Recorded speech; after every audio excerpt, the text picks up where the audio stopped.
Quel match plaisant, quel match plaisant, vraiment c'était un match plaisant. De la première minute à la dernière, je me suis régalé. Et pourtant le Real n'a pas perdu aujourd'hui, c'est choquant, ok? Dire que je me régale à voir le Real jouer, voir un match face à un adversaire ténu, c'était plaisant aujourd'hui. Normalement, je prends plaisir au match du Real lorsque le Real se fait incliner, lorsque le Real se fait tabasser, mais aujourd'hui je dois vous dire, désolé les frères, mais c'était un bon match. Vraiment c'était un bon match du début jusqu'à la fin. Et donc, l'adversaire du Real n'a vraiment pas baissé les bras. Et à un moment même, le score était frustrant pour moi parce que le Celta Vigo méritait mieux il y a un certain moment du match. Ils auraient pu prendre l'avance, mais ils n'ont pas pu concrétiser. Du côté du Real également, il y a eu de bonnes opportunités. Eux également, ils ont eu du mal à profiter des occasions. C'était vraiment plaisant, les amis. Si vous avez manqué ce match, sachez que vous avez manqué un match très, très important. On revient de la trêve. Déjà, salut à tous les amis. J'espère que vous allez bien. Pendant toute cette trêve, je n'ai produit aucune vidéo, mais j'étais vraiment épuisé, un programme chargé. Donc, ce n'était pas du tout évident pour moi pour faire la moindre vidéo. Déjà, je ne suis pas très fan des périodes de trêve. Donc, je n'ai vraiment pas trouvé la force nécessaire. Pour cette période de trêve qui vient de se terminer, je pensais que ce match qui devait commencer aujourd'hui, donc les joueurs devaient être un peu dans la rotation, jouer calmement, ne pas se donner à fond parce qu'ils se sont peut-être dépensés pendant la trêve. Mais non, ils sont venus en feu. Rendez-vous compte qu'en première période, à la fin, il y a eu 1 minute de temps à récupérer. Un match du Real avec 1 seule minute de temps additionnel. Mais c'est rare parce que pendant les matchs du Real, généralement le temps est lent parce qu'il y a des fautes, il y a des discussions. Les joueurs comme Vinicius qui créent tout le temps des problèmes et du coup, il y a généralement beaucoup de minutes à récupérer à la fin. Mais aujourd'hui, le match était tellement lisse qu'à la fin de la première période, 1 seule minute. À la deuxième période, c'était un peu plus compliqué. On est allé jusqu'à 5 minutes, mais dans l'ensemble, c'était un match vraiment plaisant. Malgré la victoire du Real, ça me fait mal au cœur, mais c'était un match plaisant, les amis, vraiment. Donc, on commence le premier but avec un Kylian Mbappé qui est encore une fois rassurant. Bravo à lui, ok? Vraiment, lorsque j'ai vu son but, je me suis régalé. J'étais content. C'est bizarre. J'étais content déjà parce que ça m'a énormément fait penser au match que je débriefais du Paris Saint-Germain. Ce genre de but, il avait l'habitude de le marquer avec le Paris Saint-Germain. Et là, je me suis dit, mince, mais qu'est-ce que tu fais avec ce maillot dégueulasse? Qu'est-ce que tu fais avec ce maillot dégueulasse? Si tu avais le maillot du Barça, à la limite, ça aurait été intéressant. Bon, le Paris, encore, je peux comprendre avec tous les problèmes qu'il y a avec le Paris, mais ça m'a tellement fait mal de le voir avec le maillot du Real et marquer les buts. En fait, la majeure partie des buts que je débriefais avec le Paris Saint-Germain, surtout que le Paris Saint-Germain jouait aujourd'hui, ça m'a fait mal. Parce que ça m'a énormément fait penser à la période avec Messi, avec Neymar, au but qu'il marquait. Du coup, j'étais content qu'il marque ce genre de but parce que depuis un certain temps, vous savez ce qu'il traverse. Donc, c'est sa vie privée. Je n'ai vraiment pas à parler dessus. Il s'agit du problème du V, bien évidemment. Donc, ce n'est pas vraiment mon délire de parler de leur vie, mais avec tout ce qu'il traverse, c'était vraiment un but libérateur pour lui, ok? Et un excellent but en plus, je précise, pour moi, jusqu'à présent, c'est peut-être son meilleur but du Real, ok? Depuis qu'il est venu, il m'impressionne qu'on a beau dire 8 buts, 7 buts. La majeure partie sont des buts sur des coups de pied arrêtés où ils ne sont pas intéressants, ok? Et sur des pénaltys, donc pour moi, je ne les trouve pas tant que c'est intéressant. Mais celui-ci, c'est un but rassurant, c'est vrai, ce n'est pas provenu d'un jeu du Real, ce n'est pas provenu d'une quelconque tactique madrienne, mais à la récupération, donc Camavinga qui contre la balle et au final, elle se retrouve sur les pieds de Mbappé et Mbappé fait le taf.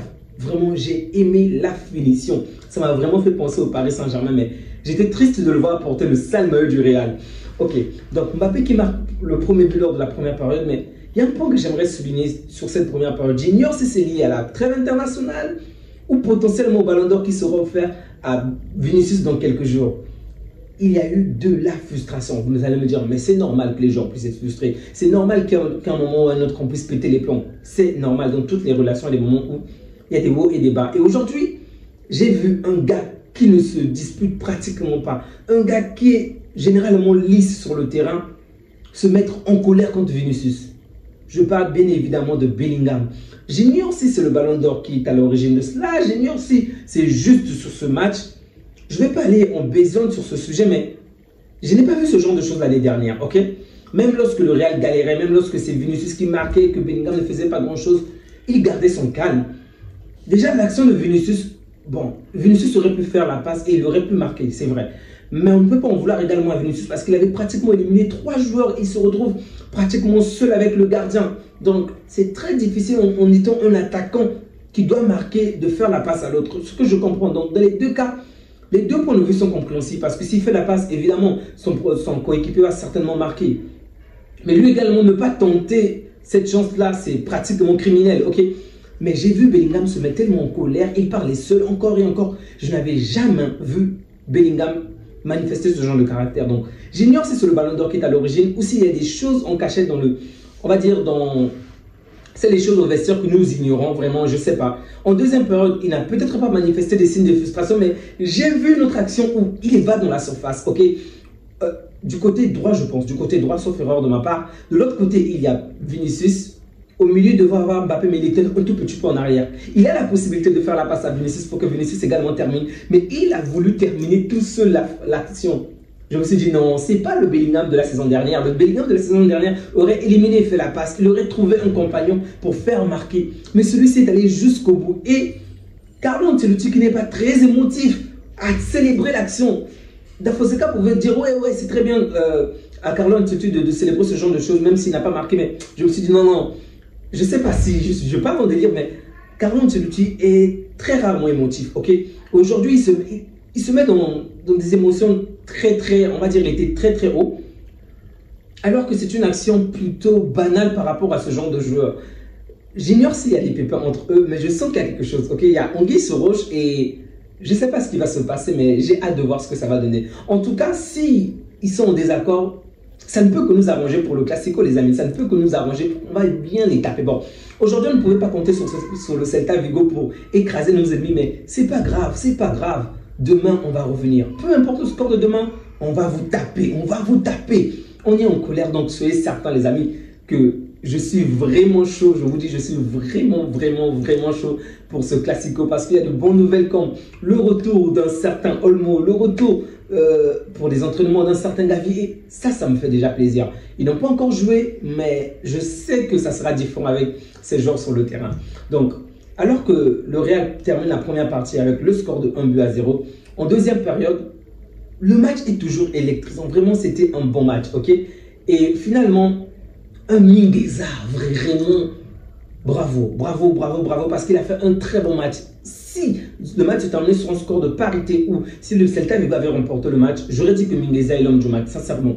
Aujourd'hui, je l'attribue évidemment à Mbappé, comme ils l'ont bien évidemment fait également, mais pour moi, Mingueza a fait un très bon match. Et là, la passe qu'il fait, comme Da Fonseca pouvait dire, c'est une offrande. Vraiment, c'était une passe millimétrée, calculée. Vraiment, il a pris une règle, il a tracé, il a tout fait. C'était très bien. Et donc, le joueur est juste venu terminer. Ce même joueur qui a raté pas mal d'actions pendant tout le match, enfin, il venait à marquer.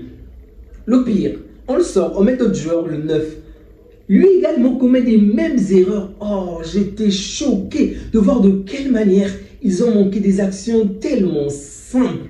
Vraiment, si le match s'est terminé sur un score de parité, ça n'aurait choqué personne. Évidemment, si c'est le Celta Vigo qui gagne, tant mieux. Le Real également, mais les deux équipes pouvaient remporter le match et le match pouvait se terminer sur un score de parité. Vraiment, les deux équipes ont eu énormément d'opportunités où la différence pouvait se faire, mais bon, les joueurs n'ont pas su le conclure. La frustration de mon côté, c'est de voir Courtois revenir et faire des arrêts vraiment décisifs. Ça m'énerve. Alors que de l'autre côté, je crois que c'est Gulia ou Gulia. Désolé si jamais j'ai écorché son nom, mais mec, le but de Vinicius, tu pouvais l'arrêter. Oh, j'étais frustré. Déjà, Vinicius, c'est un joueur qui provoque beaucoup. Vous savez, c'est pas un joueur qui... C'est pas le genre de joueur que moi j'apprécie. Ok, c'est un talentueux, mais c'est pas le genre de joueur que j'aime. J'aime les Bellingham, j'aime les Rodrigo, des joueurs calmes qui ne pensent qu'au foot. Mais Vinicius est trop dans la provoque, donc c'est pas vraiment mon type de joueur. Et l'action que le gardien pouvait arrêter, il touche pratiquement la balle, mais la balle réussit à passer. J'étais tellement en colère. De l'autre côté, tu vois Courtois faire des arrêts monstrueux. Il a sauvé le Real, je ne sais pas, un nombre incalculable de fois. Et du côté du Celta Vigo, le gardien est vraiment une passoire. Bref, c'est triste, mais je suis vraiment, c'est bizarre. Normalement, lorsque le Real gagne, je ne suis pas content, ok? Mais là, le match était tellement plaisant. En dehors du score, retirez-vous le score de la tête, regardez juste le match et vous allez vraiment prendre du plaisir. Vraiment, peu importe l'équipe qui porte ce maillot, c'était un match plaisant. Mes amis parisiens, vous êtes certainement déçus parce que ces derniers temps, je ne vais vraiment pas débriefer les matchs du Paris Saint-Germain. Donc, le Paris Saint-Germain a gagné, donc le Paris Saint-Germain va reprendre la tête du classement. Bravo à vous, ça me fait plaisir. Mais je vais beaucoup plus parler sur le Real pour tous ces jours à venir parce que le Paris Saint-Germain va pratiquement jouer aux mêmes heures que le Real et sachant que le Real nous colle au bot, il faudrait que je m'attache plus au Real, au match de Real vraiment pour débriefer, voir la moindre petite erreur, le moindre match pour mieux me préparer pour les matchs du Barça. Donc, désolé encore pour les matchs du Paris Saint-Germain que je ne vais pas débriefer, mais soyez certains que je suis toujours l'actualité et une fois que ça sera possible, je n'hésiterai pas à rebondir sur tous les sujets intéressants. Merci à vous qui continuez à soutenir la chaîne, qui continuent à soutenir les vidéos. Désolé pour cette longue période d'absence. Je vous souhaite une agréable nuit. Prenez soin de vous ainsi que des vôtres et que Dieu vous garde. Au revoir.